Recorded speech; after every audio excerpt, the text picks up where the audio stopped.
Yeah, it's still pretty wet for multiple areas along that coastal strip. In Brisbane yesterday, there were even a couple of waterspouts spotted around Redcliffe and Moreton Bay, but through the night, we didn't see that much wet weather in Brisbane itself. The focus was a touch further north around Nambour and up on the Sunshine Coast hinterland. Totals as high as 250 millimetres.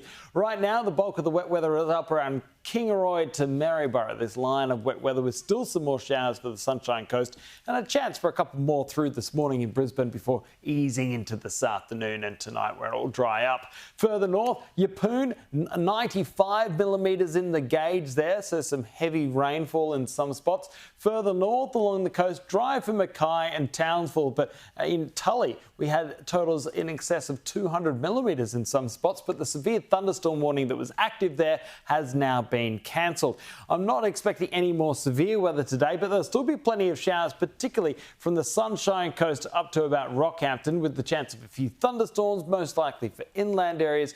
And by tonight, that wet weather is easing back significantly around Brisbane and southeastern Queensland. So on a drying trend there. Meanwhile, it's already dried up for much of southeastern Australia and it's warming up for today after a crisp start this morning. Sydney was down at 17 degrees, whilst in WA, plenty of showers and storms over the desert regions. That's going to continue over the coming week. But with that heat, it is flowing down into the southeast from today and into the weekend. And so we're actually looking at a heat wave setting up from Friday to Sunday for the southeast with a low intensity heat wave. So a reminder that summer was not long ago. It's still pretty warm through the southeast right through the rest of this week, and even into the start of next week we'll have considerable heat over the southeast and inland regions and into central Australia. So the hot weather is not going to give up anytime soon. Next week it will focus out through the east of the country. But finally, we are still looking at plenty of wet weather.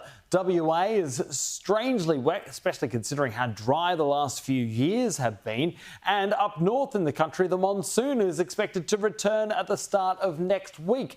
So wet weather will pick up there, and there's even potential for tropical cyclones, Pete. Okay.